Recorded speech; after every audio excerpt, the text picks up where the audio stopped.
I usually wear my shirt on top that I've never carried before, but it was a few months ago that Ambassador Sam Brownback told me, you need to start carrying.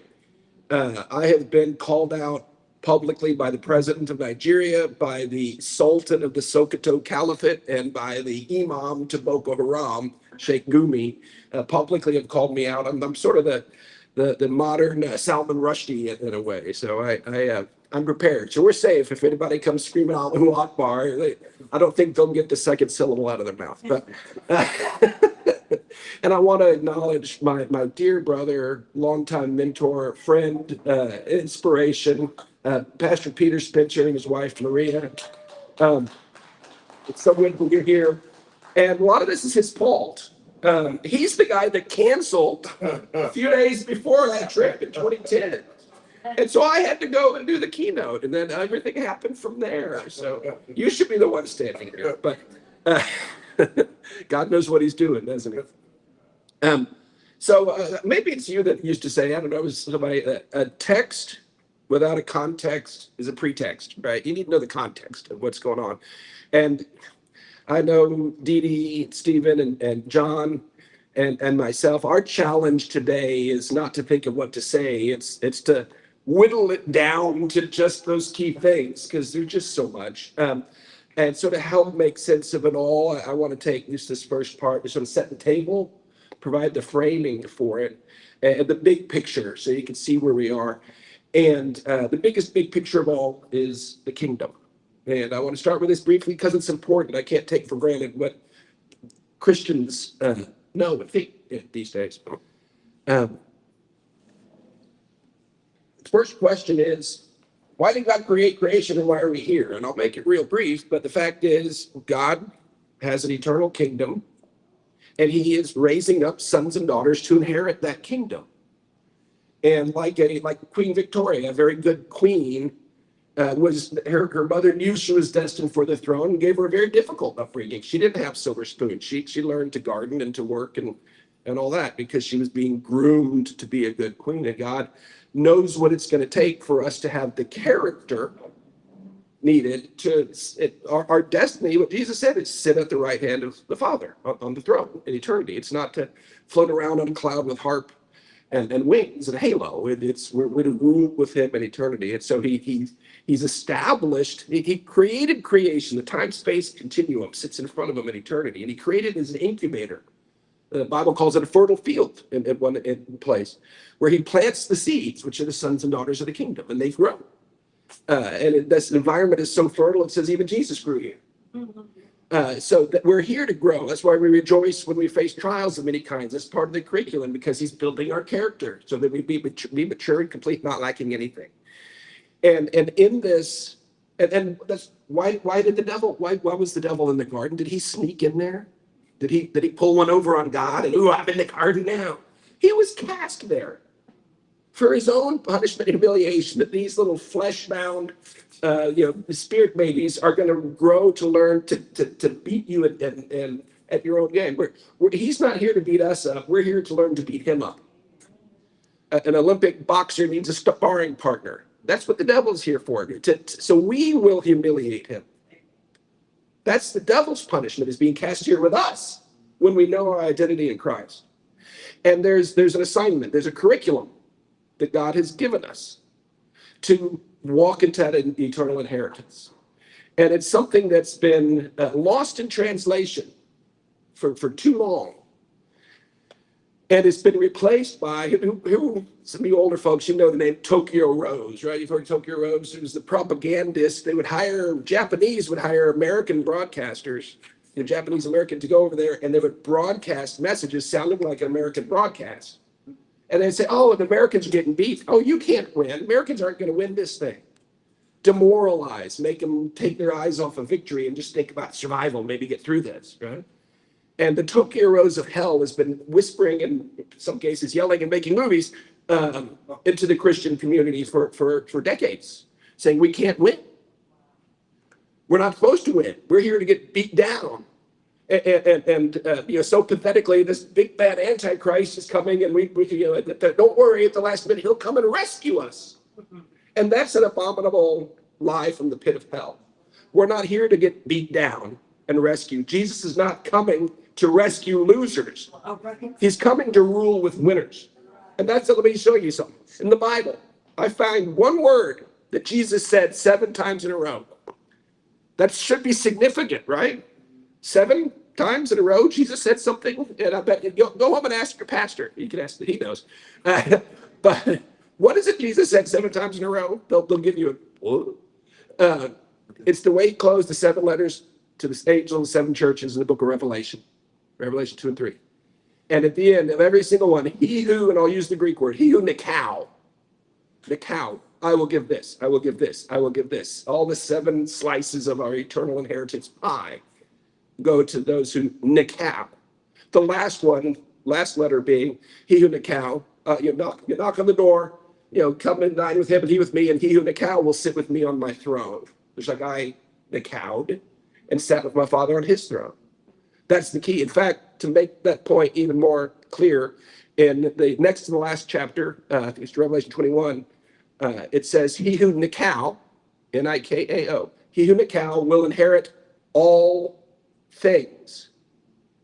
There's no inheritance for you if you're not involved in nikao. There's not, because all things is everything, right? He who nikao will inherit all things. That word has been translated generally to mean overcome. And it's interpreted like I overcame that darn sinus infection. Here I am. It's interpreted to mean suffer through and endure. That's the way. And you read most Revelation Bible studies, and that's what you open it up. Oh yeah, this means just we got to suffer through it. Pastor Peter, what does nikao mean in Greek? That's the verb. Is laid down. Jesus is actually the overcomer, but what will crush? In other words, those who will crush and rise above them. Yeah. So that's the literal translation. And it's the root word that the shoe Nike, the goddess of victory. It means to conquer, to gain the victory. You crush it. Yeah, under our feet. Wow, there you go. That's good. So why I asked. Yeah, he's a theologian, linguist, historian, all kinds of things. And you'll hear from him later today. To conquer, to gain the victory. And to clarify that, John, who wrote the Revelation, I think it was 1 John, what do we nikao? We nikao the world like Jesus did. So you're right. God, last thing he said before creating Adam and Eve was let them rule. And the first thing he said after creating him is go and establish dominion. Go conquer. That's what we're here for. And it is our destiny. Victory is our destiny. And I believe no one knows the day or the hour of the end because it's in our hands. Is my son going to take the trash out? I know he will. I don't know exactly when, and I know it'll make it a lot tougher for him until he does. But if you look at the foreshadowing that's given to us in the Old Testament, the conquering of the Promised Land, right? First of all, it was not a land flowing with milk and honey. It was a land with wild bees and livestock, okay? They had to go and harvest the honey and milk the cows to get it to flow, okay? There's always, God does things through people. He didn't give Noah an ark. He said, there's a flood coming, buddy. Here's some plans. You better get busy. But guess what? The flood there wasn't a pre-appointed time. There was, as soon as he was done with the ark, then it started to rain. Right? It's in our hands. The first generation of Israelites had the promise of their kingdom come, the foreshadowing, the kingdom of Israel. And he led them there. He showed them his miraculous ways. He step by step got them. They didn't wander in the wilderness for 40 years. They went straight there. And he said, there it is, go get it. And the spies went back across. And Tim came back and said, oh, that's scary. And I can't find too many good decisions the Bible made by committee. In fact, I can't find any. Stone Stephen, not to enter the promised land, build the golden calf. God's not big on committees, at least in the Bible. But they turned around, and every single one of them, except for the 2 that said, Joshua and Caleb, that said, we can do this. He let them live. Everyone died. And he brought another generation back to that same river. And this time they crossed. Okay? And I believe that the kingdom come, and it generationally, seasonally, I don't know the timing of it, but there's been points of time in our history of mankind that we've been brought to a Jordan River. And I believe we're at that right now. I believe this could be the beginning of the end, and that's a glorious thing. This could be the beginning of the bride of Christ finally rising, and the wedding feast and the celebration. Apocalypse means the unveiling of the bride. Is a good thing, and I believe, and it's in our hands. Victory is our destiny. It is our calling. It is our purpose. It is our curriculum. It's our ticket to inheritance. You hear the metaphor, and it's a good one, that the people are drowning in sin, and we stand on the shore and we throw them a life preserver and pull them on shore, and that's salvation. That's awesome. And most churches, most Christians, they set up a hibachi and a volleyball net and have a beach party. Yay, we're all saved. And they wonder why that people keep getting shot, blowing up and stuff. It's because that beach is Normandy and today is D-Day. And we have some cliffs we got to get up. Okay, that's why we're here. Okay, we're here for victory. So we're going to talk about a lot of bad things, a lot of scary things, a lot of things that seem overwhelming, a lot of things that are very dark and evil. There's giants, we look like grasshoppers in their sight. My friends, we're here for victory, and it is in our hands. And just like Joshua, he will give us instructions step by step. It is not our might, not our power. When we go beyond his plan, when we try to do it our own way, we will lose. Okay? But he will guide us step by step to victory if we just follow those steps. Okay? So I don't want y'all, when you get overwhelmed with what we're going to tell you, don't worry about it. We got this. I don't know how, but God's got this, and he's going to lead us to get it done. So I just wanted to set that table first. Hit a few points. This conference is called Nigeria, Radical Islam in the Global Church. Let me hit those three things in brief. Nigeria, first, very, very, very important nation that you've never heard of. And there's a reason why. It's sort of like a reverse Wakanda, if you're familiar with that. It's intentionally kept off the map, off the radar screen. And I'll get into those reasons. But it is the sixth largest nation on earth. By far the largest in Africa, population-wise, about 20% of the continent's population. It's the bellwether. As goes Nigeria, so goes Africa. It's on track. The population, the average age is 18.2. 230 some odd million people, 18.2. They're on track to be the third largest nation on earth by 2050. China, India, Nigeria, that's what it'll be. The top five OPEC. So one of the top five oil producers and exporters, $1 trillion, $1,000 billion in mineral reserves. And it's the minerals that are in your phone and your electric car. They're very vibrant, the southern part, exceptionally vibrant. Lagos is a premier international city. It's very nice. Their movie industry, Nollywood, makes more movies every year than Hollywood. And you've seen them, you just don't even know it. They're on your streaming services. They dominate the music charts with Afro beats. It's got a trajectory that is undeniable, especially as the other countries on Earth, the industrialized world, is aging and shrinking. The populations are getting older. There's more people retiring than there are entering the workforce. And it's a very precarious thing, especially China with their one-child policy for so long. Russia, the United States baby boom. That's why you see such aggressive expansion to resource grabbing, is because of this population retirement coming, and they don't have enough younger people to support them. So Nigeria fills that gap, right? I mean, so it's got the youth, it's got the trajectory. It's going to be an extremely influential nation on earth in coming generations. And that's what the fight is for that trajectory, to harness that. And it is light versus darkness, good versus evil. And I believe that the throne of Satan today is in Nigeria. I believe that. It is that important, and it's that crucial. I mentioned last night, my first trip there that you were supposed to be on, God gave me a word. He said, what man has long called the dark continent, that God is raising to be the continent of light in our generation, with Nigeria as the breakout point. And at the time, it made sense because it was booming and it was, it was stable and radical Islam was being pushed back. But then all hell broke loose, literally. All of the current genocide and displacement started about then.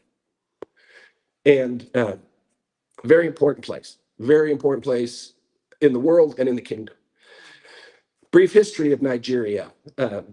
Before the Europeans came, some significantly advanced civilization. You never hear about that. The bronzes from the south and southeast area. The Europeans didn't believe they were made in Africa. They were hundreds and hundreds of years ahead of Europe in that technology. One of the walled cities, my understanding is that the man-made wall was actually bigger than the Great Wall of China. You never hear that. Another thing is, and I'm going to be honest, this is the way it's presented. White people look over there and say, "Oh, they're black." Okay, that's like somebody from Mars looking at Europe saying, "Oh, they're European." There's differences. The difference between, for example, the Igbo in Nigeria and the Somalians is like the Norwegians and the Sicilians. I mean, it's a very diverse tapestry of people, and you need to see it with that understanding. And why is that important? Because the Nigerians that you find around the world always rise to the top. The communities are always at the top. They'll come from nothing, come from over there, and work hard and do it right, like Stephen here, right? They do it with integrity. They do it with honor. They become pillars of the community. Elite, always, everywhere, except for back home. So it's important to understand that the potential that's there. Don't confuse just because they're black with the same folks that are in Minneapolis looting the place. That's not the same people we're talking about. Okay. So when the Europeans sat in Berlin and divided up Africa with not one African person present, Britain got the area we call Nigeria. And at the time, they divided it into two. It was never a colony. It was an extraction corporation. Never a colony. They never wanted to sew into it. They just wanted to take out of it. And there was the North and the South. The South embraced the British. They embraced the English language, the education, British flag, sipping tea with their pinky sticking out. You go into a hotel and you're on the floor one. It's like, that's confusing. You got to figure out the elevator, because in America, I mean, you're on floor zero, right? You have to go up to go to the first floor.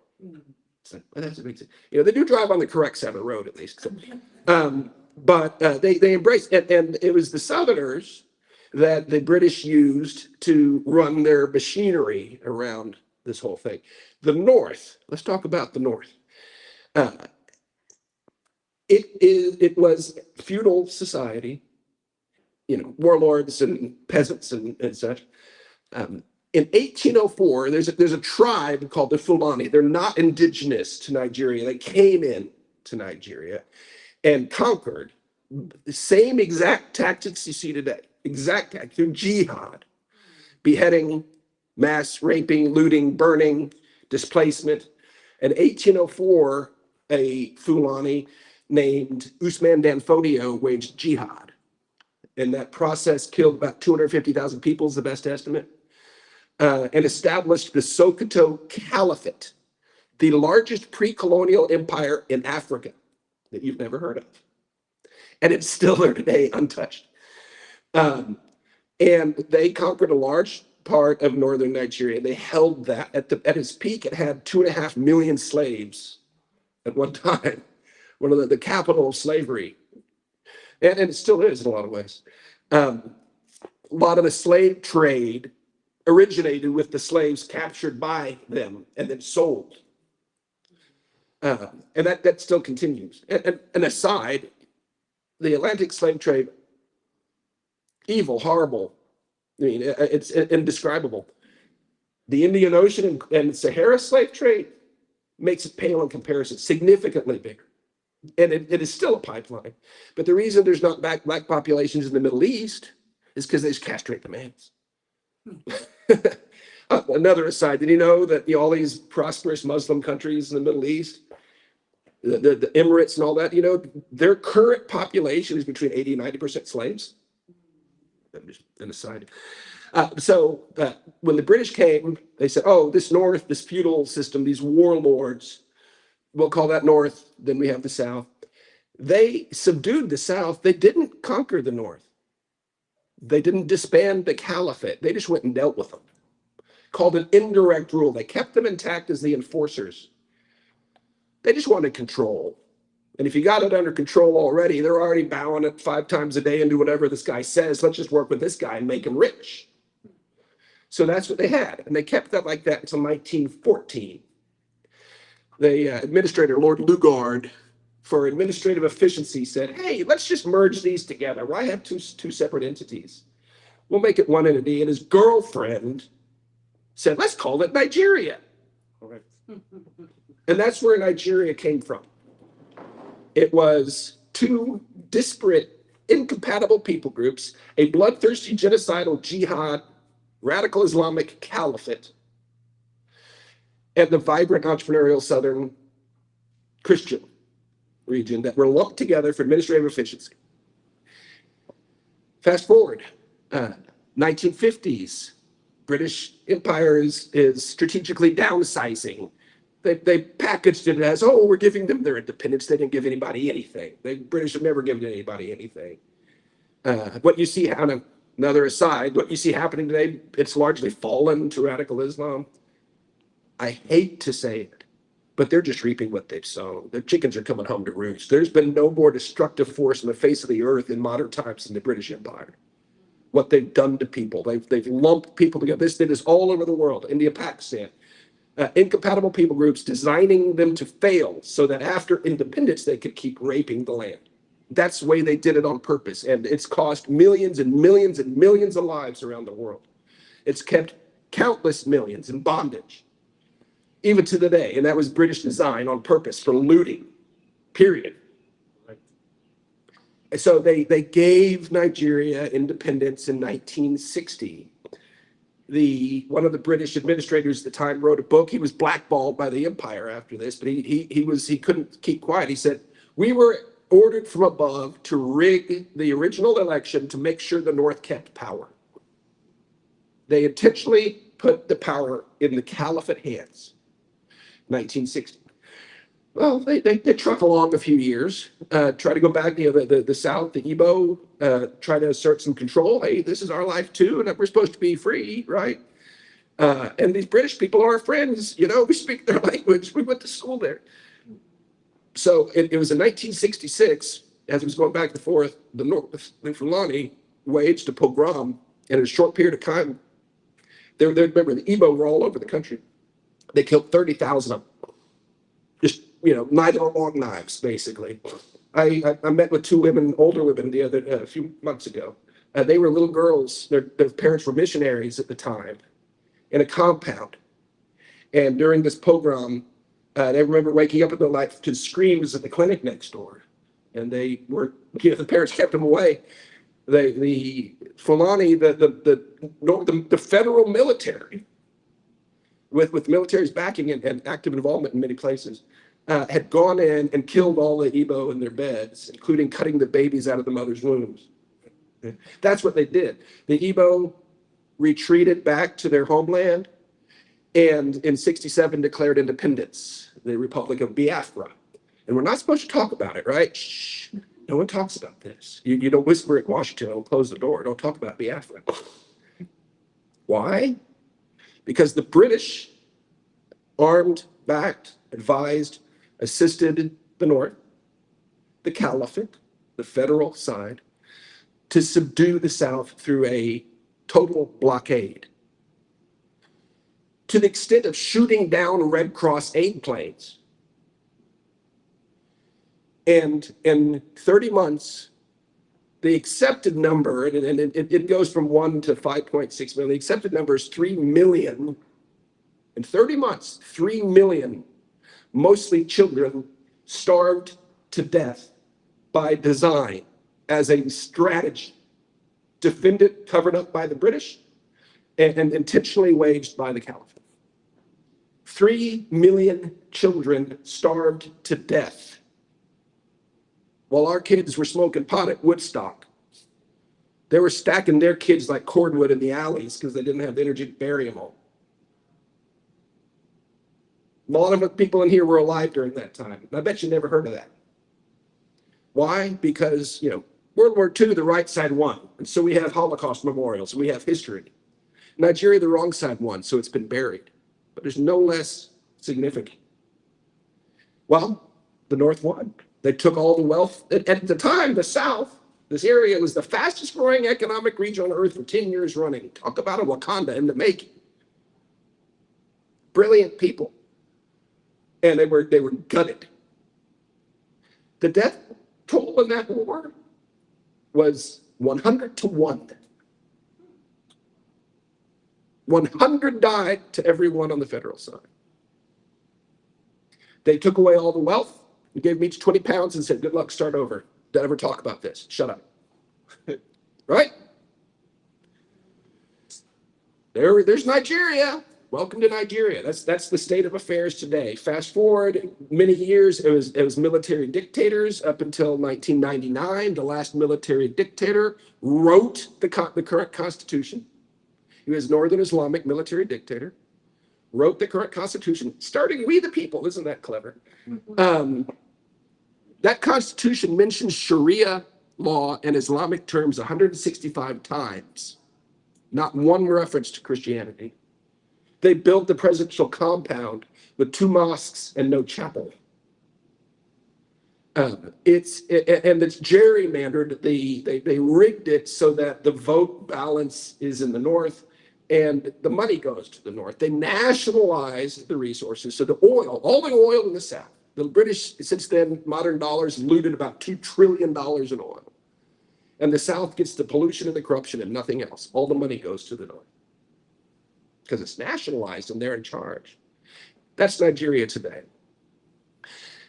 It's a plum, it's a cookie jar. And it's my book, Epicenter, that says keying off a couple things. One is last year, the head of AFRICOM, General Michael Langley, stood before Congress and said, this is the epicenter of global terror. This region anchored by northern Nigeria is the epicenter of global terror. But it's also, I describe it like, this isn't the head of the snake, this is the head of Medusa. All the snakes are coming out of this place. The Chinese, none of these people ever thought that the world would pay attention. So they've been operating with impunity. The Chinese are currently looting about $9 billion a year from the north, from the Sultan's territory. By the way, the current Sultan of Sokoto, that's the head of the caliphate, is the 20th generation blood successor to Usman Dan Fodio. It's unbroken chain of blood, of title, of throne, of tactics, of goals, of purpose, all that. The same jihad started in 1804 has never been disbanded, only rebranded. And is waged today. And you look at it in the scope of history, it's the longest ongoing genocide on earth, and it rivals the German Holocaust, about 6 million dead. That's what's happening today, right now. Other aside, the current Sultan of Sokoto, before he was the Sultan, he took the throne in 2006. Before that, he was a brigadier general military attaché during the war on terror stationed in Pakistan, accredited to Afghanistan, Iraq, and Saudi Arabia.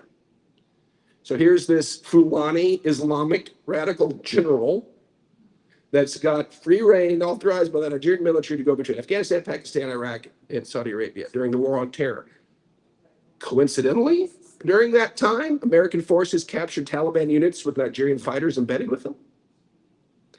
And when this guy comes home and takes the throne in 2006, not long after that, the international terror tactics start to show up, and the international terror groups start to show up in his domain. ISIS, Al-Qaeda, headquartered there now, other groups. And that's when the suicide bombings and the sophisticated kidnappings, all that started at the same time as this guy shows up. Coincidence? He'd like you to think so. Again, that's the guy that's called me out. Pope and king to 108 million Muslims, absolute final say in all of it. And in the 20 years since he's been there, he's never issued a fatwa to stop the killings. He's never issued a fatwa to stop the mineral looting. China is looting 9 billion a year under his nose. And I've been in the village of Bocos not long after the Christmas massacre, where 300 Christians were hacked to death by herders yelling Allahu Akbar with AK-47s. And thousands and thousands displaced. When I was there a couple months later, instead of villages, you saw mountains of dirt where the mining had taken place. They ran them off, and the Chinese go in and mine, and they put the rivers of blood money washing through there to the generals and to the politicians to look the other way. So it's the epicenter of radical Islam on the world today. It's the epicenter of Chinese mineral looting and extraction and corruption and globalism. And I'll get into this later, but Barack Obama specifically and intentionally and strategically, and when I first went, they had an accidental Christian president. He had been the token Southern Christian on the ticket, vice president, and then the president died, so he came in.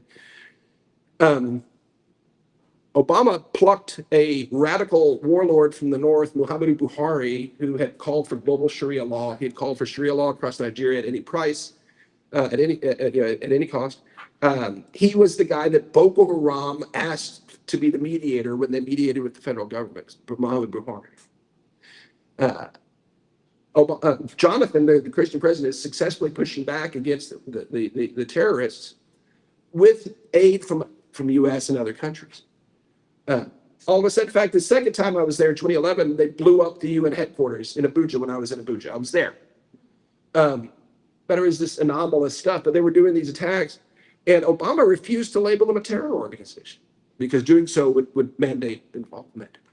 He stopped cold and any U.S. military assistance or aid to Nigeria under the grounds they don't support gay marriage, so we can't support them. When Jonathan tried to go to Israel and South Africa to get assistance, Obama intervened and blocked that as well, left him hanging, and started messaging and all that in favor of Buhari.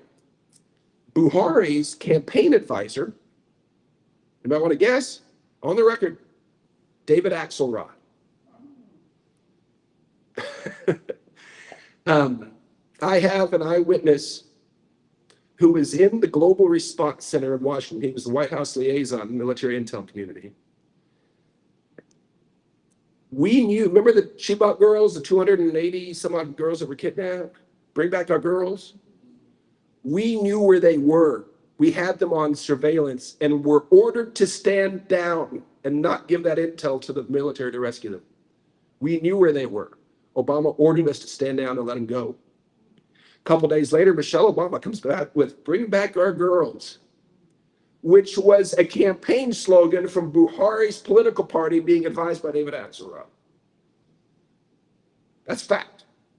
And when Buhari is declared winner, John Kerry flies to Nigeria, not to Abuja, the capital. He flew to Sokoto to congratulate the Sultan.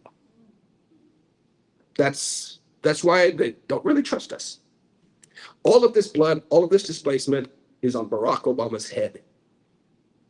It's just a fact. I'm not being partisan. I'm just being factual here. Okay. So it's the epicenter of Islam, radical Islam. It's the epicenter of communist Chinese extraction. It's the epicenter of British globalist overreach as well. And when you stand there, it all starts to make sense. I'm going to touch on the other two things, radical Islam. I regret the term radical is there because it's redundant. It's Islam. Okay. I'm going to distinguish between Muslims and Islam.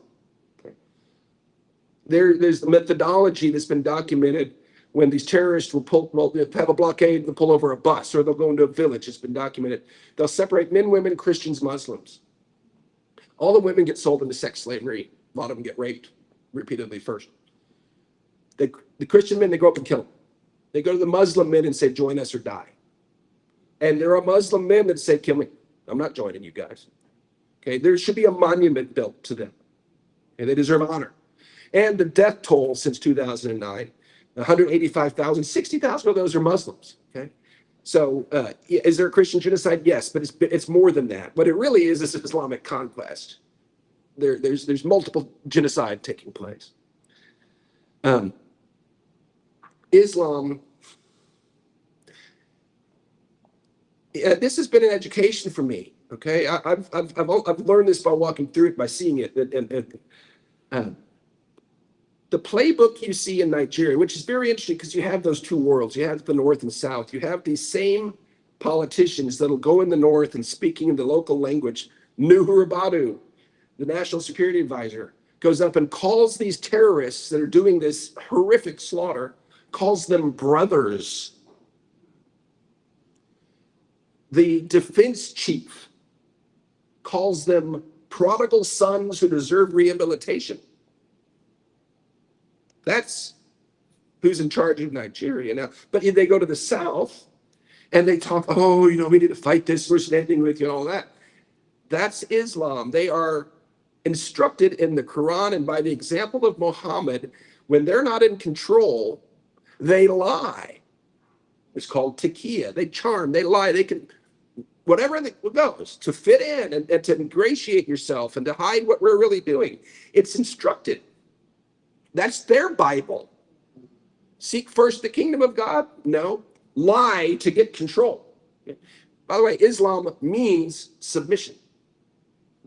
Sharia means the way. And when you study Islamic theology, it is a perfect mirror image of Christianity. The light and the darkness. They have the way. They have their eschatology. They have all this.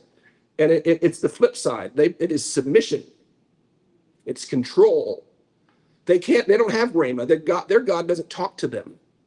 Their God can't reveal himself to them. So they have to trust the guy that's teaching them, that has to trust the guy that's teaching them all the way back to Muhammad. He was the last word. They can't have revelation. They don't get that. So they just have to go by what they're told. I have a friend, Isa al-Buba, amazing man of God, a real Apostle Paul. He was raised a jihad scholar in a family of jihad scholars. And he met Jesus, and he's a mighty, mighty evangelist and apostle now.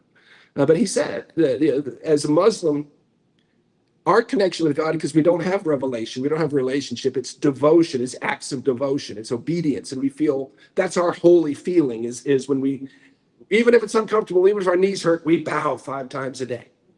And through that act of obedience and devotion and submission, they feel righteous. And he said in that same sense of devotion is killing Christians, killing Americans, white Europeans. That makes them feel holy and connected to Allah. So all this garbage about, they're both monotheists. It's just the same God, different ways to the same God. No. I am absolutely convinced, you can't argue otherwise, that whatever being showed up to instruct this megalomaniacal narcissist named Muhammad was demonic, was a demonic being. And the pattern, the playbook they use today is the same exact one Muhammad used. He was booted out of Mecca, went to Medina as this downtrodden minority victim group.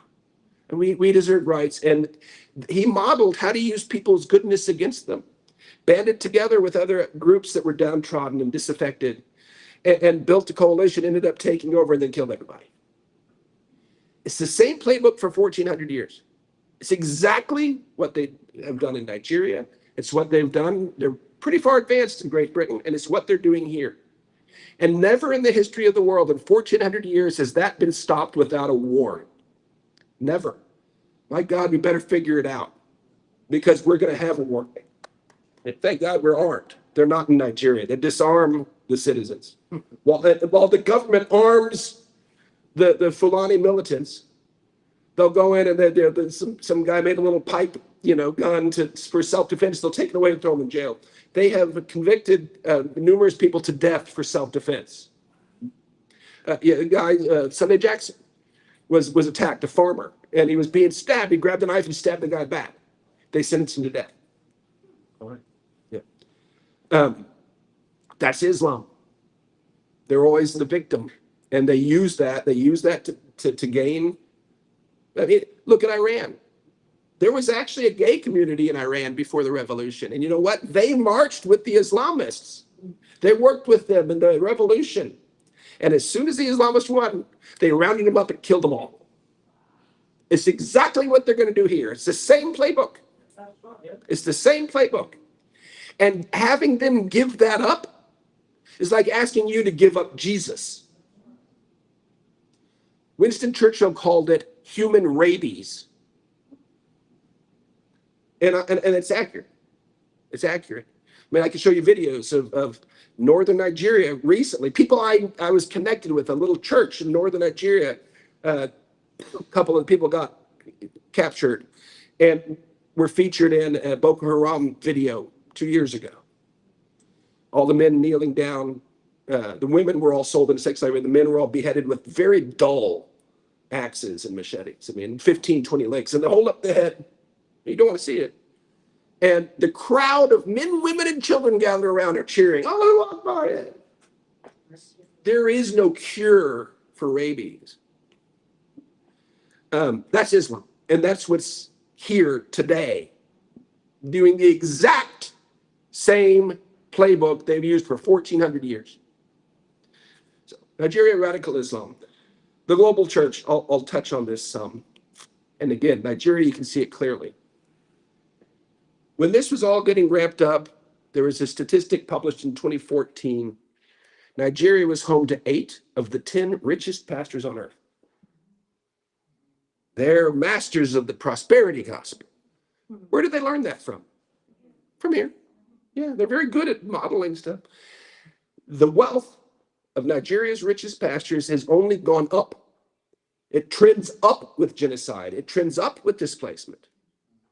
Today, the wealth, which accurately stated is the hoarded tithes and offerings, money given supposedly for God and his kingdom, the hoarded tithes and offerings held by the top 10 richest pastors in Nigeria today could fully feed, clothe, shelter, care for entirely 3.3 million displaced Christians for a full year.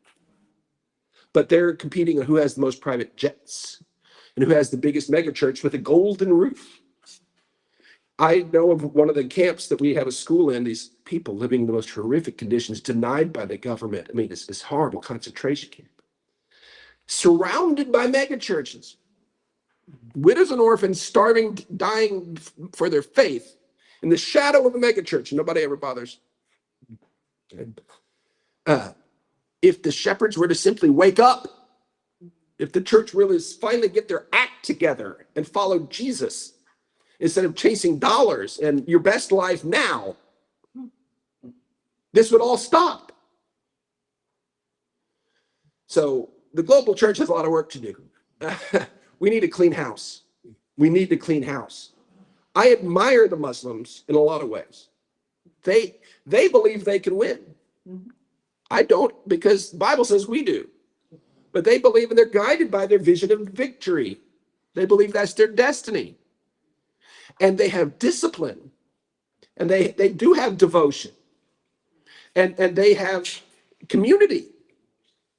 We can learn a lot from them. Okay? But fundamentally, they believe it's their destiny to win. What we've been told is our destiny to get beat down and be rescued. That's why I started with the vision of victory. In fact, Peter Spencer did an amazing movie, The Return to the Hiding Place. Corrie ten Boom, in the Netherlands, right? The World War II, hiding the Jews, right? Hero of the faith, Corrie ten Boom. She said this rapture teaching was an abomination. What does it mean to the people in Bocos getting hacked to death? Oh, before it gets too bad for us, God's going to rescue us. Fundamentally, the rapture teaching is inherently racist. Because when all those people can be ground to death for their faith, but when it gets too bad for us white Americans, Jesus won't let that happen. It's horrible. We need to reclaim that vision of victory.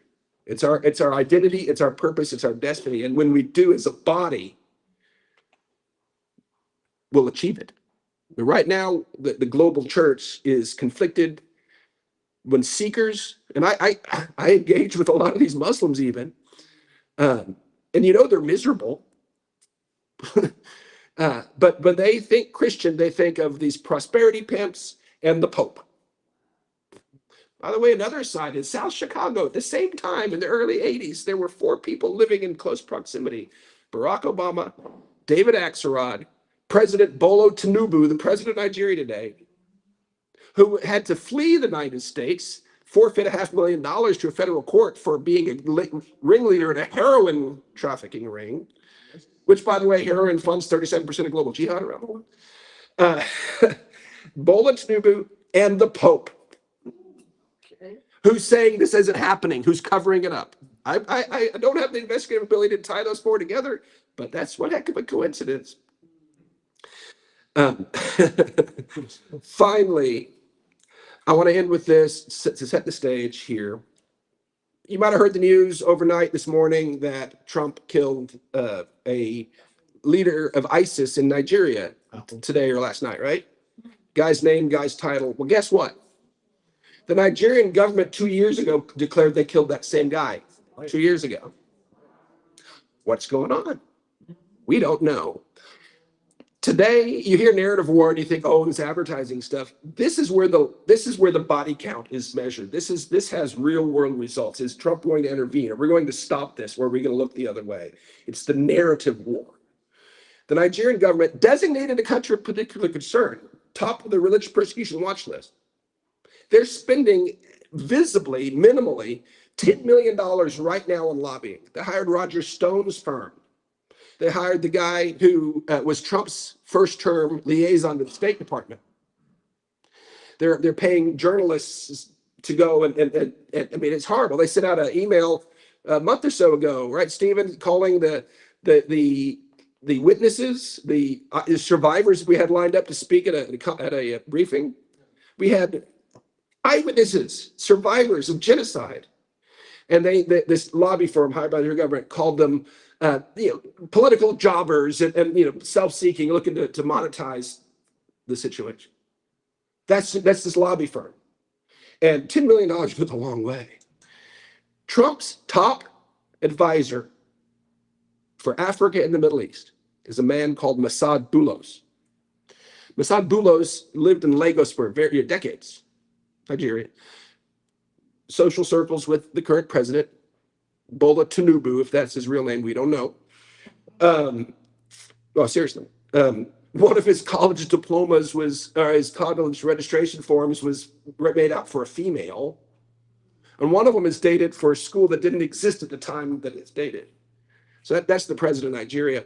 In fact, there are 2,500 pages of documents from his DEA heroin trafficking situation that have not been released. A federal judge has ordered their release. The CIA and FBI filed briefs to stop it with the same language they used to cover an asset. That I don't know what it means, but it's pretty nefarious there. It's a grotesque situation. So his buddy Masad Boulos from Lagos, there is a very well documented Lebanese mob in Nigeria. Been there a long time.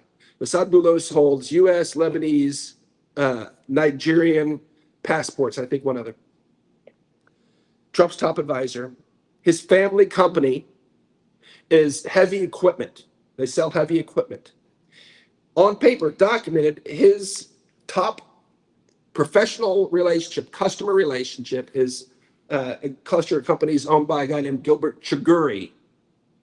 Gilbert Chaguri is a convicted money launderer, banned from the U.S. for terror funding. Last year, President Tinubu issued no-bid contracts to Gilbert Chaguri equal to 74% of the federal budget for the year. $13 billion in contracts to one man, no bid, and for construction jobs, and his preferred equipment provider is Masad Boulos, President Trump's advisor, who also happens to be Tiffany Trump's father-in-law. Construction people I know say probably 20-25% of those contracts goes to equipment. So we're potentially talking billions of dollars going to Masad Boulos' family company, while he's from President Tinubu, no bid contracts, while he goes to Trump, and I have it on video, parroting verbatim what the northern imams, the talking points of the northern imams, verbatim. Those same talking points were written by a career Sharia propagandist hired by George Soros for a think tank that became sort of the stem cell, all of the narrative around the world, farmer herder clash, global warming, resource scarcity. That came up from a career Sharia propagandist hired by George Soros. It's not the truth, but that's what is being fed into Trump's ears by his daughter's father-in-law, his top advisor, and all these lobbyists are in there. Even the guy, Riley Moore, representative, by all measures, a very decent man. Trump assigned him to investigate all this. And he came back to Trump and said, "Oh, I'm so pleased and so excited and happy to be working with the Nigerian government to stop this." That's like working with the Third Reich to end the Holocaust, and that's not an exaggeration. This is an Islamic regime. The Constitution says Islam and Sharia and other Islamic terms 165 times. The caliphate has absolute stranglehold control. The president is a known heroin trafficker, which again funds 37% of global jihad. The guy he appointed to draft the curriculum for the entire nation of this trajectory, this booming population, the man in charge of their curriculum rewrote it. They didn't teach history for 15 years, go figure. Officially, didn't allow it in the schools. There's a new history book written by this guy. His claim to fame, his manifesto, his achievement is a book called The Islamization of Knowledge. That's his life's work. And it specifically calls for the purging of Western education from kindergarten through college. Western education is forbidden, is literally the meaning of the word Boko Haram. The terrorist group's name is Western education is forbidden. Their top scholar is controlling the classrooms of this generation of Nigeria. Everything they learn. So, like I said, there's a fight for the trajectory because it's going to cover the world. And they're right now being taught Islam by the top scholar of Boko Haram. So, wanted to sort of set the table for this, sort of give some context. This is a very important, and we're in the thick of it, even today. Who did we kill yesterday? Anybody? Was he killed 2 years ago? We don't know. It's all smoke and mirrors, every bit of it. I do believe Trump is a great hope. I believe if he heard the truth, that he would do the right thing. And this is fixable. It's not going to take a war to flip Nigeria. It's really not. Because the people there are ready. We need to pray that these conflicted, I'll be polite, advisors, that God shuts their mouths and that the clarity comes to the Oval Office. Yes, sir. I have a breaking news from President Trump. Yeah? He just posted Ezekiel Bachomo in the last grade. Really? And he says, President Trump says, and I quote, "No games. Watch what's next. Your favorite president, JTT." Wow. The video went viral. If you've seen it, Yes. It's one of Nigeria's pastors bearing inspiration for his members. And he was calling on President Trump from the grave. That video has gone to more than 5 billion views. So President Trump just feared that. Fantastic. That tells you he's on. Yeah. The Nigerian government thinks they're trying to play him, but he knows what he is doing, and God is answering our prayer. Amen. Amen. Amen. Yeah. We could go like so many. It's hard to stay focused because there's so much. It is such a praise God. Praise God. Yeah. So again, I sort of wanted to set the table, give an overview, give a framework. But again, I wanted to start. Like I told you, it's going to get dark. It's going to get deep. Yeah, I'm wrapping up. It's going to get scary. It's going to feel overwhelming. And God's taken me there in Bocos at the site of the Christmas massacre, or the darkness was overwhelming is where he showed me the light. And there is no such thing as darkness. It's the absence of light. And the truth and love will pierce the darkness and will win the day. That's how we win, which is our destiny. It is our destiny. God wants to use us, his body, to pull down this darkness. And I believe that we can and we will, but we have to have faith and be unafraid. That's all I got. Thank you so much. Yeah, we're going to take a 10-minute break and come back and keep on rocking.